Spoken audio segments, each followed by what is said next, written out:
The topics and opinions expressed on the following show are solely those of the hosts and their guests and not those of W4WN Radio, its employees, or affiliates. We make no recommendations or endorsements for radio show programs, services, or products mentioned on air or on our web.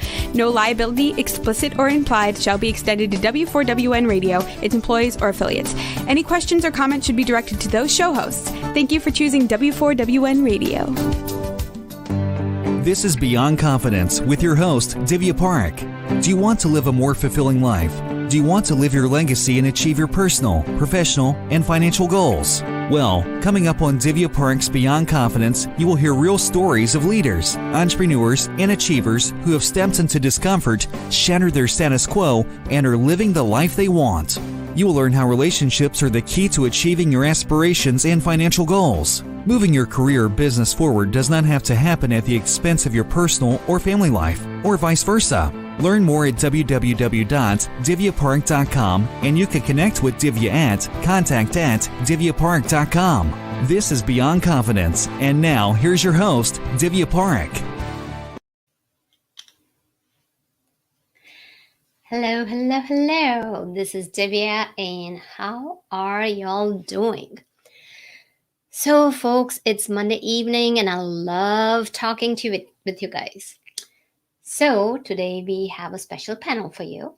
And before we get into the introductions, I want to share that. Thank you for your generosity for getting our books, because the profits from our books are going to entrepreneurs impacted by COVID-19. So thank you, thank you, thank you. And if you have not had a chance, do get your copy, because not only are you getting information that will benefit you to up level to your next level that you want and become the influencer that you're looking to become. It's not about the numbers. It's about impacting other people's lives. And also, I want to bring one more thing to attention, as we have been talking about. Giving that 1 hour to someone, doesn't matter who, just donate 1 hour of your time every month. And think about it, even if 100 million people do, every month we are doing 100 million hours for the good of others. So do that. And until next time, let's hear some stories too. So if you listeners have reached out, thank you for sharing your experiences. Do share with us and reach out to us anytime. So without further ado, let's welcome Kelly and Estee. Hi, thanks for having me. Hello. Oh, absolutely. Welcome, welcome. So Estee, can you introduce yourself? Sure, yes. I'm Estee Gubbay. I'm a travel expert and author of the book, Your Travel Bucket List. It's the ultimate guide to enrich your life with great adventures and unforgettable memories. How about you, Kelly? My name is Kelly McMenamin, and I am co-founder of a company called Pixies Did It, and we are organizers, and we help people organize according to their personality type. I was like, oh, Estee, it's such a good setup you have. The book we have is called Organize Your Way, and it's the product of our 10 years of organizing people in New York, and it's just all the simple strategies we give our clients to help them get and stay organized. So folks, today we are going to talk about mind-blowing happiness. And now you may say, okay, what does traveling and what does productivity have to do with that? It has. Think about the times when, I don't know about you, till I had designated a place for my keys without thinking, just going and putting the keys there. I would spend sometimes 10 minutes, 15 minutes, and I'd like to share a quick story. When my kid was 3 years old and I would go drop him off in daycare, and what would happen is he knew that. So he would not want to leave and go to daycare. So what he did, like one day I'm searching like a mad head, could not find the keys. And then finally just something clicked in his eyes where he kept on looking at the trash can. I'm like, I see what happened. And then when I went and opened it up, keys were right there. So He's a very clever child. Yes, he's very clever. So from then, of course, we started putting keys at a different place and at a higher place. Out of his reach, I hope. Yeah. So that's something I could do in my second edition of the book. Make sure your keys are higher than a kid. there you go. I think that too. So Kelly, let me ask you this. Do you recall any time from your childhood when you were naughty or where just a moment where it just left a good memory on your brain? Wait, if I was naughty or if I was good? Either one? Either one. I mean, whatever you remember. Oh, well, you know what? I was thinking, because my brain's on organization, because I was thinking about organization before coming on this. And my sister and I, who I do the business with, were opposite personality types. And my mom would always get upset because we would leave soda pop cans in the family room. And she'd be like, whose are these? And I'm like, they're not mine. They're Katie's. And she's like, you both would blame each other. And I thought about it recently, because my joke is she's the messy organizer and I'm the neat one. I'm like, they were always Katie's, like always. And still to this day, my mom's like, oh, it was both of you. I'm like, it was never me. I threw my soda pop cans away. But so I don't know if that makes me good or bad. No, it's me just talking like I'm doing. I remember naughty, it's like a good moment or a fun moment. It's just, and you know what? Since you're an organizer, I'm just going to give moms a tip: is that take a Sharpie and write their name so they can't say it. It would always say Katie. Let me tell you. That's awesome. Good tip. A good organizing tip. Absolutely. How about you, Estee? Well, this is a proud story I have, and it does actually have to do with travel. I begged my parents when I started college to, pay for me to go on a spring break trip. And they were like, no way. No. So I wrote down in my goals that year that I wanted to find a way to go to Cancun for spring break. And then lo and behold, a few days later, because I had it on my mind, I came across a flyer in the school cafeteria looking for hosts to promote and take people on a spring break trip to Cancun.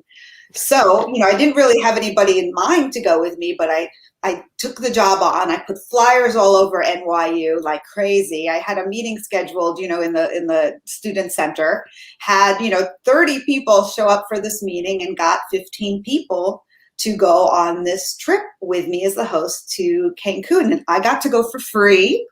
And my best friend got to go for free because she won they gave us a raffle. And she won the raffle. We didn't cheat, but she won. So not only did I get to go, I got to go with my best friend, and I got to go with 15 people from my college. So I'm pretty proud of that story. And I guess that was the beginning of my travel agent career, huh? Mm-hmm. Sounds like it. Sounds like it, right? It actually wasn't, but it probably essentially it was. So Estee, what a wonderful way of being creative and getting and achieving your goals. It's okay. I want it. You did not sit back. You took matter in hands, and visioning is one of the very important elements of being happy, is that whatever you want, write it down. Mm-hmm. Because there are stats that have shown that people who write down their goals achieve their goals. Their chances are 75% higher than people who don't write down their goals for achieving goals. So that said, how did you move into the direction of travel? Well, actually, I came from a self-development background. I was a facilitator of mastermind groups for women on balance and fulfillment, and I was doing women's retreats. And then and I had a vacation rental, and I was renting it out to, for retreats. People were coming to my beach house and doing yoga retreats and things. Then what happened, and I started doing retreats also in my normal home, kind of in the backyard. I had a beautiful space. But I moved out of my permanent home into my vacation home, and in one fell swoop, lost both my retreat properties. So I said, well, I want to keep doing this, but now I've got to figure out how to do these retreats somewhere else, like away, and I was hearing a lot of people were going to like Tulum and Mexico and Bali to do their retreats. So I started researching how to plan retreats, the travel side of the business. And I still do that side of the business. I do it for coaches and, like I said, yoga instructors and authors. But I started getting into the leisure travel side because I noticed I had many years of experience, with my own family, raising them around travel and having experiences and growing two wonderful world citizens that care about social justice. And I think a lot of that came from travel. So that's how the book and everything else and my business as a travel agent started. Very nice. And Kelly, how did you get into organization? Well, I was always calmed by organizing. So it was always something I thought about. And then I went into finance and got my MBA and did nothing with organizing. And my sister, who was my complete opposite, basically came up with the idea that maybe different people like her, who's not your average organizer, she's somebody who leaves soda pop cans in a family room, would need different solutions. And so we kind of started the business on a hunch. I was kind of tired of working at a hedge fund and my 12-hour stressful days. And we started taking clients. We became personality type experts, and we gave all of our clients Myers-Briggs assessment. And then we just started organizing them and watching them and seeing what worked, what didn't work. And we came up with systems that worked for certain types and not other types, and figured out there's 4 overarching organizing styles. And, from there, there's actually 8 organizing styles. And we have all these strategies that work for different types. And some of them are really unconventional. And what we tell clients, people who are maybe not traditionally tidy or neat in the way a lot of people think about it is, organization is about retrieval at the end of the day, kind of going back to your key story. That's really what it's about. So you want to build systems that work with who you are, not who you want to be, but who you are, how your brain is wired, because then you're going to be able to find things and really just to embrace that. That's really our philosophy. And very powerful. So a lot of people, because they're not organized, they lose out on so many things. And I'm going to share a story, and then maybe you can tell me how will that work. So I come from a Lean Six Sigma background, and I don't know if you've heard of it or not, Kelly, but it's all about reducing and eliminating waste. And when you talk about eliminating waste, it means you get organized. So went through training and up to green belt and all that. And my boss, he respected me a lot, and he came to ask me for a report and all that. And he said, how do you get your work done? Because I'd organize it, and then it would kind of go back to a chaos that it would look like for anybody who came, oh my goodness, what the heck it is. And then anytime he'd come, I'd just pull it out and I would give him whatever he needed. So I was, at that time, I'd been working on probably 5 to 6 different projects. And one day he comes down and he tells me that I had to research on you. I don't know how you were managing all the things. And then he said that, I know that you have a system in that. And that's very surprising that you're organized and it doesn't look organized. And it's about the creative types, people who are doing big thinking and from a perspective that they can see the full picture, like even before anybody else able to connect the dots. So he brought that flyer and gave it to me. I'm like, yeah, that's what I do. I'm like, thank you for explaining that to me. I appreciate it. So that said, if you want to talk about some personalities, and we are happy to play along. It sounds, I always joke that you can divide humanity into initially into 2 groups, pilers versus filers. And the filers are really detail-oriented people who like to squirrel everything away.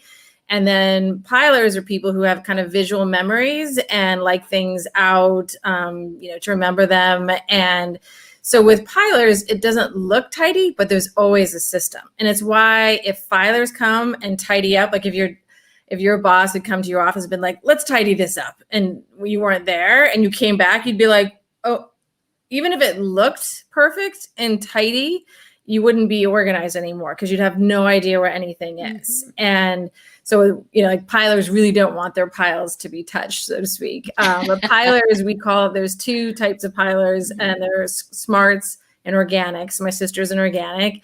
And then the filers are called funds or classics. I'm a classic, like a place for everything in its place. And I like things to be hidden and squirreled away.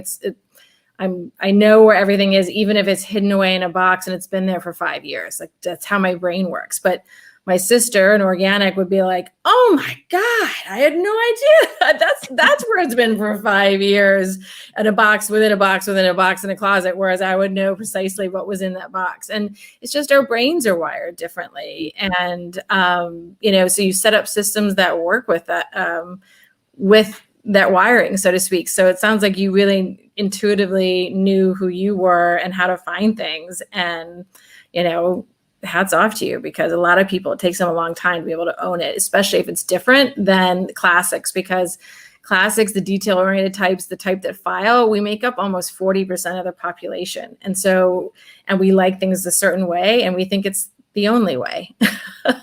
And it's actually kind of funny that the title of our book, Organize Your Way, it was hard for me because I'm like, I'm always trying to internally fight that it should be my way. But I know from having grown up with my sister, my way will never work for certain people. And they'll just spend their life trying to get organized versus being organized. Mm-hmm. And I've been a trailblazer anyway. I like to come up with my own creative ways and say, okay, how can we make things better? Because coming from a science background, you're always testing things. Okay, this is hypothesis.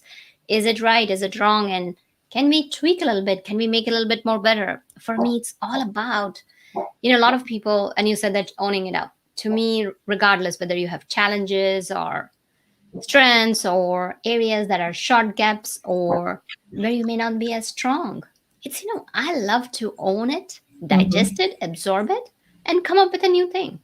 So Estee, let's check, you had mentioned that you were helping with travel and retreats. And I know personally I had to cancel 3 retreats in 2020. How did that impact your business and what did you do to pivot? Yeah, well, obviously a lot of travel got canceled. And I spent the first 3 months refunding everybody's money. I say working for negative income. I think, some clients hate me because I couldn't get them a refund necessarily. It wasn't my fault, but, like, Italy just was not giving refunds. They were giving vouchers. So I did that for a couple of months. And then I started writing my book. And what really helped writing my book during that time is I pivoted my business from being like, okay, let's work on your next trip, whatever trip you're planning next, to this discussion with my clients about being more mindful of their whole bucket list of trips for life. So it's a longer term plan. It's a longer term client for me as well. So now, it doesn't matter to me if they're going to book a trip now or they're going to book a trip in 3 years. My goal is to have clients that book all their trips through me, and I know everything about them, and I know how to keep my eye out for those trips and special deals, even if they may not be going on that trip that I know about in 5 years. It's good for me to continue my education as a travel agent and know what places to send them to and who does it the best. So, what I do in that pivot is, and in the book, is I tell people now's the best time to think about your travel bucket list, because you may not have a trip right now that you're planning, right? So you have the time to chill a little bit and have a conversation with whoever you travel with, your family or your spouse or your friends, about what type of trips you want to have in the future. Not just where you want to go, because honestly, I keep telling people, it doesn't matter where you want to go. Throw away that list that has the 10 places you want to see, because more important is what you want to do there, what you want to get out of the experience, what you want to learn, what you want to teach your children, and what kind of memories you want to create. And then once you have that and you write it down like a goal, then you can go back and research where are the best places to do those types of activities. I like that you're not just picking a place. Okay, I like Paris, I'm going there. It's more about experience and creating memories, because it's the moment that count. Yeah, and we all know now we may have a shorter amount of moments than we thought. We never know what life is going to bring us, or when travel will be banned, or what the next problem is going to be. So we got to get those trips in. The ones that I tell people a lot, the ones that are more active, you want to plan over the next few years, because again, you don't know if you're going to be active later on. If you have small children, you want to plan the ones that have a lot of like museum visits and cultural activities. You want to plan those a little bit later. If you love animals and you want to go to Africa, that takes 2 years just to plan. So you can't just wake up one morning and be like, I'd like to plan a trip to Africa next week and go on a safari. It just doesn't work that way. You really do need to plan ahead. And when you do it that way, and you're thinking of like 6 to 10 trips at a time, you can better mix it up and have a variety in there, instead of waiting to the last minute and just going to the cheapest place that you could find, or the easiest place that you could find for a trip. Absolutely. Makes perfect sense. Even if you got a brand new car, it's not about, oh, I got a brand new car and it looks good. It's about that feel, the feel of that leather or that color, that experience you get. So Estee, that makes perfect sense. Yeah, and I'm sure Kelly would agree with me that you need to be organized about your trips, right? Yes. And so if you are organized and you're that kind of person, like a piler, then you can start putting together that vision board, and put it in front of you. Or if you're, a classic filer, you could start getting a file together of interesting restaurants you want to go to, or activities you want to do. You can start enjoying the anticipation of the trip right now.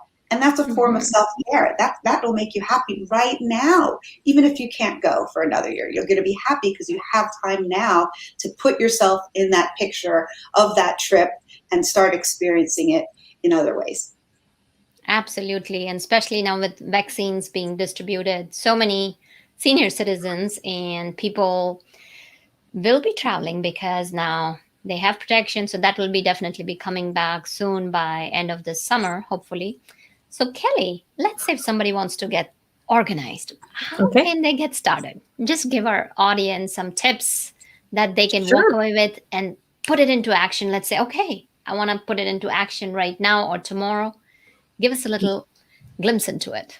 In our book, Organize Your Way, we start with the entranceway, because that's where everything goes in and out of the house. So if you're looking like, where do I start? The entranceway is a great place. Like you started talking about keys, like creating just a proper home for the keys, whether if you're detail oriented, it might be a hook on the wall, or if you're more big picture, just like a little bowl where you could drop it. Believe it or not, like the less steps you have makes everything easier. So putting something on a hook on a wall is more steps, and a detail-oriented person is more likely to do that. But just dropping them in a bowl, that's just like one step, and that's better suited for pilers. But the reason the entranceway beyond, that's where everything comes in and out, is it's kind of like the central hub of the house too. Even maybe a kitchen, but sometimes the entranceway and the kitchen are kind of merging, depending on how your house or apartment's set up.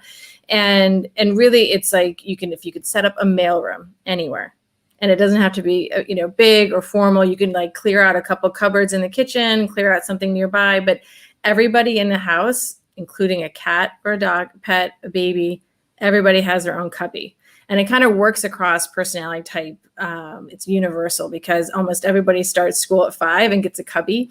And so it's like we're all ingrained to be like, oh, my cubby, or say, oh, go check in your cubby. But you can put basically anything somebody gets, from mail to, I don't even know what this is, but it's my husband's, or it's my wife's, or it's my kids, and you put it in their cubby. So when they're like, oh my God, did you see my earbuds that like maybe I found on the floor in the bathroom? You're like, well, go look in your cubby. There's always a central place for you to just put things, and it kind of helps everybody. And so I like the mailroom tip, because it's not only universal, it really helps every house run. And I know nobody's really running a Downton Abbey size house, but whatever size house you're it's complex, and you need a mailroom essentially. And like I said, it doesn't have to be formal. You can just grab shoe boxes to start and upgrade from there. But that's something you could implement tonight, tomorrow.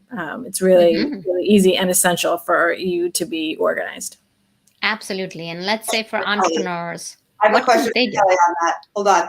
Go ahead. Go for it. I've been trying this cubby thing for years. How do you get them to empty the cubby? You don't. Somebody has to be, no, it's like a mailroom. Like somebody has to be Carson the butler and you're going through the mailroom every once in a while. Because there's always one person who's really in charge, who's, the main housekeeper. And it doesn't mean that you're the one cleaning and tidying everything, but you're the one who's kind of behind the scenes making it hum. But the thing is if it's not full, that's why I always tell people, you're going to be bothered by something that's full. It should be behind closed doors. And I don't mean just a room, because sometimes somebody else will get irritated by open mess in a room, but that's why a cabinet, because a cabinet comes with shelves, you have plenty of room for bins. And so I would say if you don't feel like going through them very often, get bigger bins. Or have an expiration date on the cubbies. See, that's the creative play it hard. Yep, you can play hardball and make sure they know. Like, I mean, for After me, 2 I do it months. twice a year. I only do it twice a year. It's like in December. It's kind of like with the school year, because I have 3 young boys, and so I do it in December at kind of the end of that semester, and then in June. And I try not to do it with them because I think they have a hard time throwing out things. I'm like, you really want to keep your math? But sometimes what I do is I go through them first, get rid of things that are obvious, and then I let them go through and see what they want to save from there. But, in general, I am the one kind of seeing it through. There's always somebody. Yeah. Great advice. Fantastic. So tell us a little bit, how can entrepreneurs, especially now, people are working from home, and this goes for professionals, there's so many things happening. You have got your kids on computers. They may be coming and asking you, because it's wonderful in so many meetings. You see cats, you see dogs, you see kids, you see husbands sometimes, popping in, honey, where are my things? Or wife asking husband something or the other. What can people do, especially nowadays, to become more organized from a work perspective? I think essentially trying to replicate what you might have in the office. I know in the old school office, obviously we all have home offices, but what worked for you there should work for you at home. And it's great when it's like a seamless system, because eventually, like you were saying about vaccines this summer and travel, we'll have some kind of either hybrid, or you'll be back into the office. So I would say too, like for me, where I am on the screen, I kind of am at the end of the house, so nobody walks through. Like you'd really have to work hard to come into my screenshot. But that's not about organize. Really, it's mirror what works for you at the office. And so another thing, for example, is a lot of people since so much is online now, because I actually know a lot of people who were in the office had so many papers, and then now that they're working from home, they're like, why did I have all those papers? I don't even use them. I basically left them in the office and never went back and get them. So now everything is just being stored all digitally. And what I'd say too is make sure you mirror, like if you're a piler online, you should be kind of piling. And by that, obviously you can't physically pile, but you really can have big, broad categories and not make it so fine-tuned that you won't be able to find it. Likewise for filers, to have really kind of small, detailed files, maybe within broader categories, alphabetized, et cetera. And you'll be happy if you take the time, because sometimes it gets a little messy in there. Detail-oriented people like classics and funds, they'll be happier if they actually every once in a while take the time to like put documents that are on their desktop in the right file folders, et cetera. So really mirror what works for you in the office at home, and it'll be easier to readjust, hopefully, to our new normal whenever that happens. Some great tips, Kelly. And one of the things that I've found is that, especially, if both husband and wife are working at home, find your own space. So that becomes your office space, and you're not swapping it, because if husband has left the stuff there, because initially that's what we were doing, and then I would have my stuff in his space, his stuff in my space. So we just said, okay, this is your area, this is my area. We're just going to work separately. And then, as you mentioned, you can mirror it. So we've talked about that. And Estee, now you said something very beautiful, that if you start imagining yourself, that's going to bring happiness to you. What about staycation? Because there's so many things where you live. Doesn't matter where you're at. There are always additional things to do. How can people go about that? That's a great question, because I had a big dream about this last night, because I live in San Diego, one of the most, popular vacation spots in the US. And I very rarely think to send my clients here, and it's so, I could have a whole TV show on bucket list adventures in San Diego alone, right? And I think if you kind of take that same point of view with your own city, wherever you are, like I said, first think about what kind of activities you want to do, and then play tourist. Go to the city, Board of Tourism website, or go to, one of those sites that says like touristy activities, like in San Diego.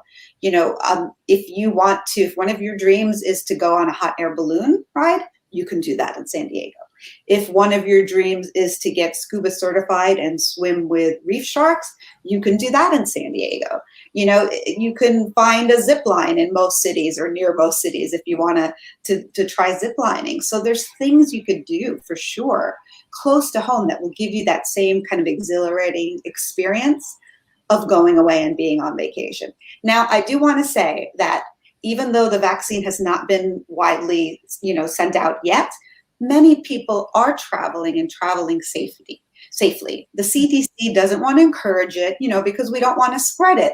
But there are ways to travel safely. And I honestly think it's safer on a plane that's been sprayed down and everyone has to wear their mask than going to your local supermarket where you don't know who's touched the products and read the labels and things like that. So with that being said, I have another idea to go back to your story with Kelly about how to organize your family when you're trying to work. The hotels now are offering these extended work and stay packages. So you can yes, that is how you do it.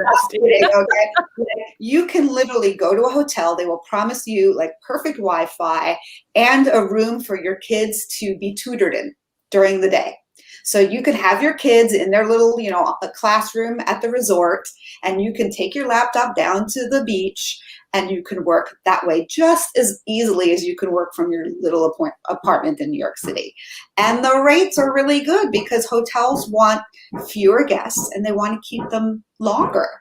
So this is what a lot of my clients are doing. Like, we in San Diego, we're very close to Cabo. And I've had a lot of clients go down to Cabo and stay several weeks with their kids of all different ages.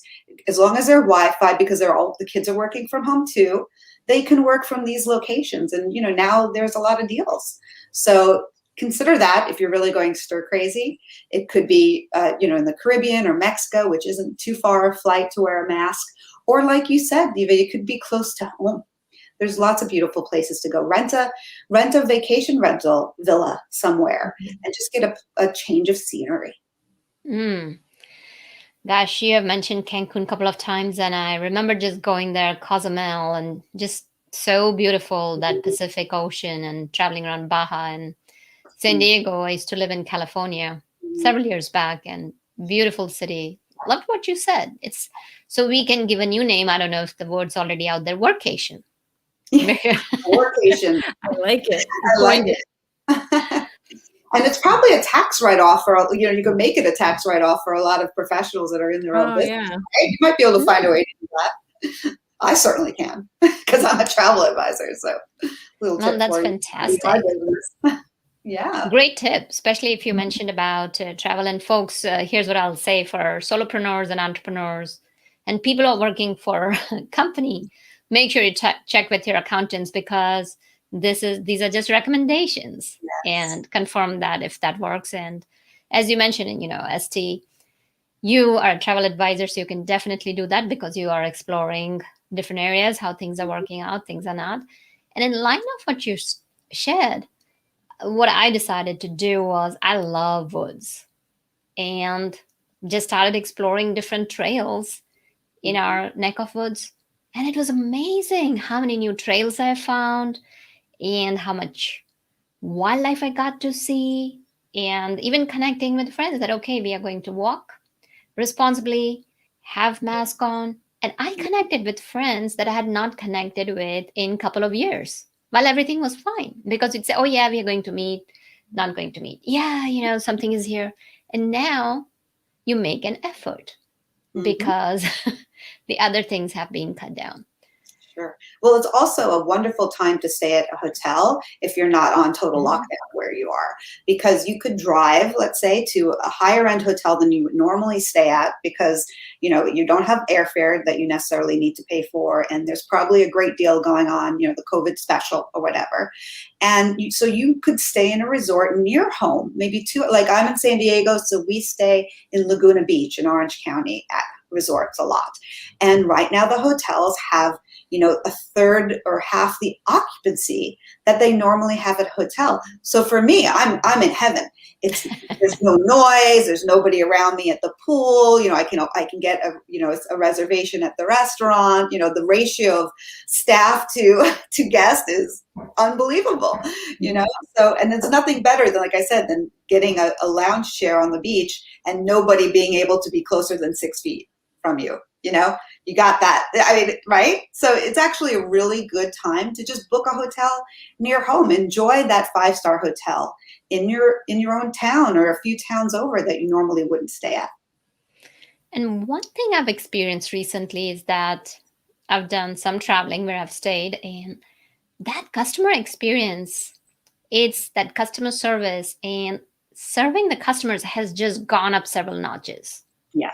I don't know if you've experienced that or not.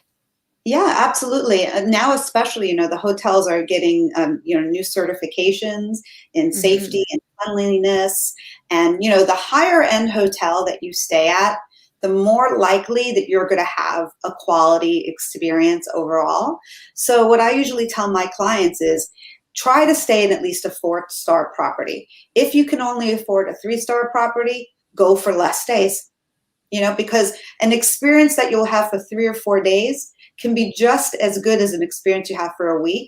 But if you're doing it someplace really lovely, you're going to have just a really special time. And you're not going to remember 3 years later if you stayed 3 nights or 7 nights, So, I think it's important to, budget for the trip, plan ahead, and then just do something, lovely for yourself, because it's a form of self-care, to really just anticipate a trip.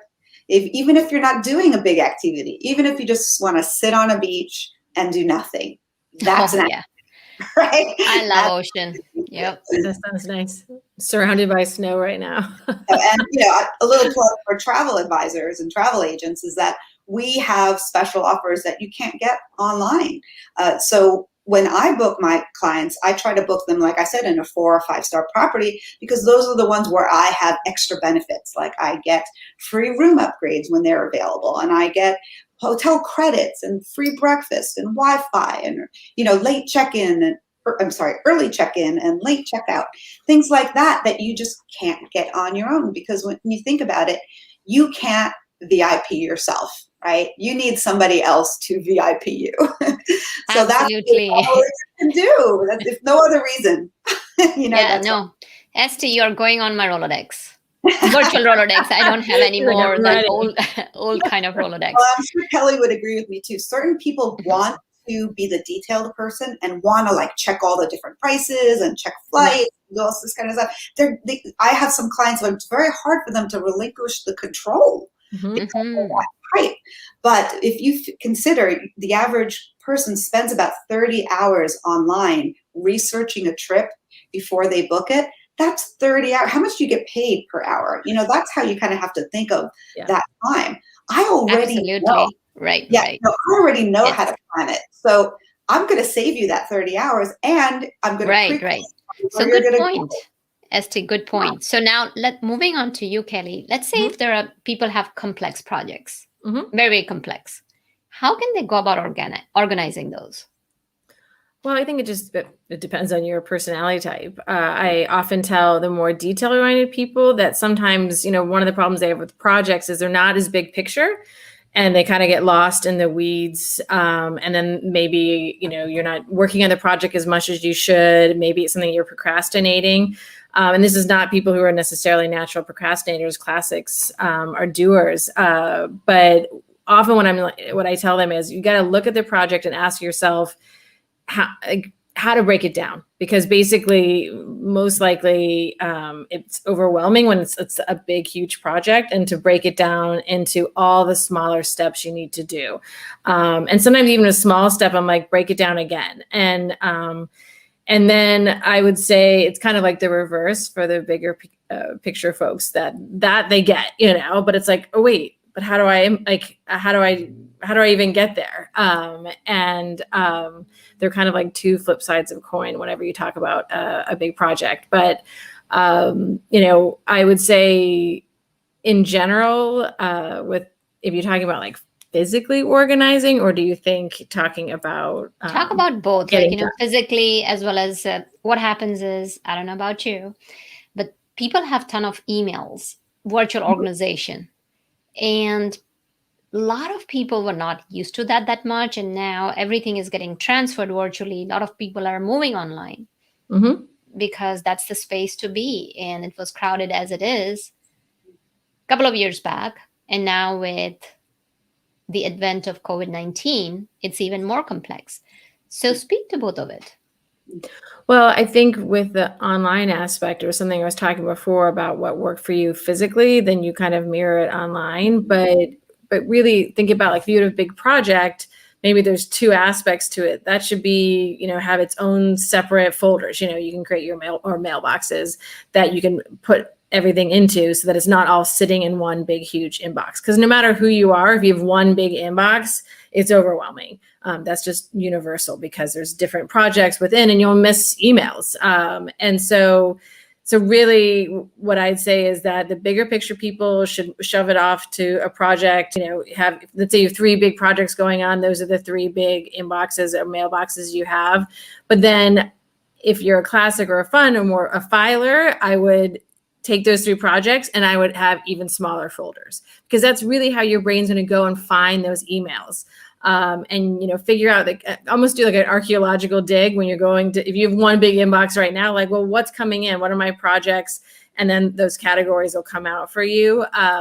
But really, mirror what works for you with filing, and details for detail-oriented people, that really works. And that should be what you have online as well. And the same thing for, more permanent computer file, do the same things. And often you want to mirror what's in your mailbox, so it's easier to find, and it's all kind of on the same linear plane, so to speak, to help you find things, because organization is about retrieval. I say it till I'm blue in the face, because everybody thinks it's about how it looks, but it really isn't. I had my sister, for example, she keeps certain things on her desktop, and it looks like a mess. I mean, literally her desktop, when you open it, I'm like, oh my God, it's like stressful. There's papers everywhere. It's like literally, she's managed to make a messy desktop online, but she can find anything she needs, because she just puts specific things on her desktop, and other things she just deletes or whatever. But so that works for her. And maybe it doesn't look perfect, but she can retrieve what she needs when she needs it. And that's what being organized is all about. Absolutely. Great tips, both Estee and Kelly. So Estee, if you want to share your information, how our audience can reach out to you. Oh, yes. Thank you very much. I'm sure you'll have something on your website as well, right? Do you have some show notes, Divya? So our show notes are very, very little, so we do not include. So make sure to share how they can contact you, your book, where it's available, and your website as well. Okay, great. So the book is Your Travel Bucket List. So remember that, yours, not mine. And it's a travel bucket list, not any old kind of bucket list. It's Your Travel Bucket List. You can find that on Amazon and Kindle. It's on Kindle Unlimited for free right now. Or you can also go to my website and find the book there as well, and lots of information on my website for free. So depending on what kind of organizer you are, you can have a little sheet to plan your trip, or a bigger, sheet, more detailed sheet to plan your trip, or an app if you're more visual. The app works to plan your trips with friends as well. So all those things are for free on my website, and that's my business name, is my website. It's luxuristravel.com. So that's LUXURIST travel.com. Thanks. Lovely. How about you, Kelly? You can find our book, Organize Your Way. All right, I'm going to do it wrong. There you go. On Amazon. And our website, pixiesdidit.com, has a Pixie quiz where you can figure out your personality type and your organizing style. And it also has lots of good tips. And we have customized e-plans to help you get organized. And we do virtual organizing, so I can virtually come into your home, so to speak, and do what I do in person as well, all over the country. And that's pixiesdidit.com. And the book is Organize Your Way. Well, lovely ladies, thank you for sharing wonderful tips and great work. Keep up the great work and keep helping people. Thank you so much. Terrific. Well, thank you, audience, for joining us. Without you, the show would not be possible. And thank you, Rebel, for making it seamless. Until next time, folks, be well and be blessed. Take care. Thank you for being part of Beyond Confidence with your host, Divya Parekh. We hope you have learned more about how to start living the life you want. Each week on Beyond Confidence, you hear stories of real people who have experienced growth by overcoming their fears and building meaningful relationships. During Beyond Confidence, Divya Parekh shares what happened to her when she stepped out of her comfort zone to work directly with people across the globe. She not only coaches people how to form heart connections, but also transform relationships to mutually beneficial partnerships as they strive to live the life they want. If you are ready to live the life you want and leverage your strengths, learn more at www.divyaparekh.com. And you can connect with Divya at contact@divyaparekh.com. We look forward to you joining us next week, Monday, 8 p.m. Eastern Time.